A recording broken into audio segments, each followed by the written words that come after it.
Dans cette capsule, nous allons nous intéresser au phénomène périodique. Qu'est-ce qu'un phénomène périodique?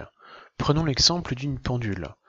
La trotteuse va faire le tour de la pendule, donc le tour correspond à une période.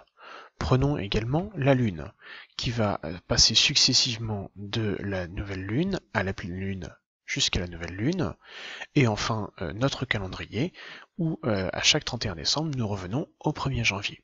On dira donc qu'un phénomène est périodique s'il se répète identiquement à lui-même à intervalles réguliers.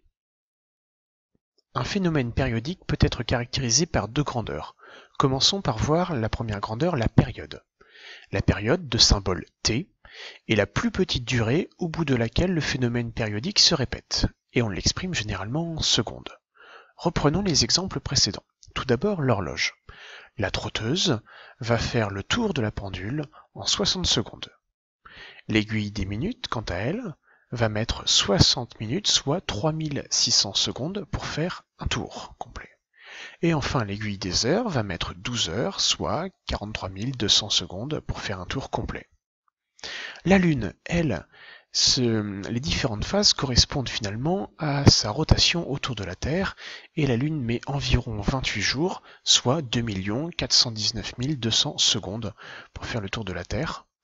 Et enfin, une année civile qui correspond à la rotation de la Terre autour du Soleil, soit 365,25 jours, soit un total de 31 557 600 secondes. L'autre grandeur correspond à la fréquence. La fréquence, que l'on symbolise par un f minuscule, correspond au nombre de répétitions d'un phénomène par seconde, et on l'exprime en Hertz, noté grand H petit z. La fréquence se calcule à partir de la période selon la relation f égale 1 sur t, avec t en secondes et f en Hertz. Reprenons l'exemple de la trotteuse.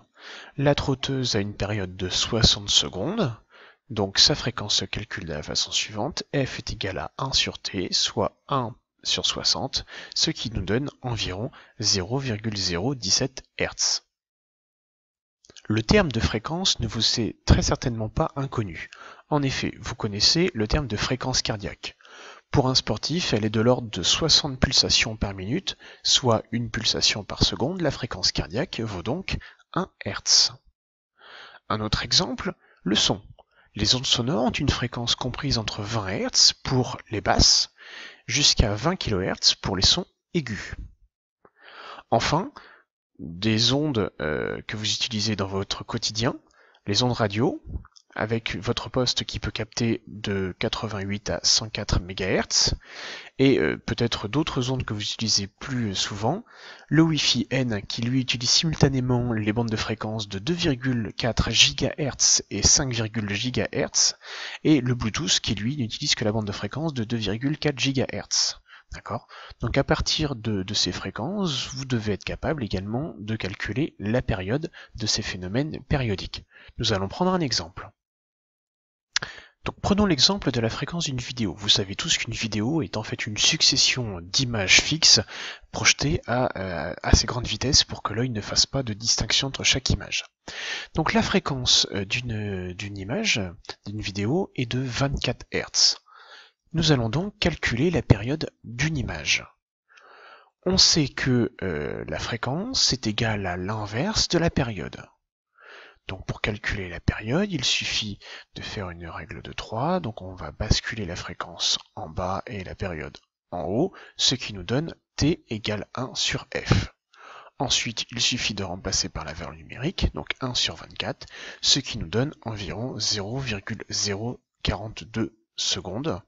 Et donc on n'oublie pas de faire une petite phrase de conclusion, la période d'une image est de 42 millisecondes. Voilà, vous en savez plus sur les phénomènes périodiques et les deux grandeurs qui sont la période et la fréquence. N'hésitez pas à revisionner cette capsule et je vous souhaite un bon quiz.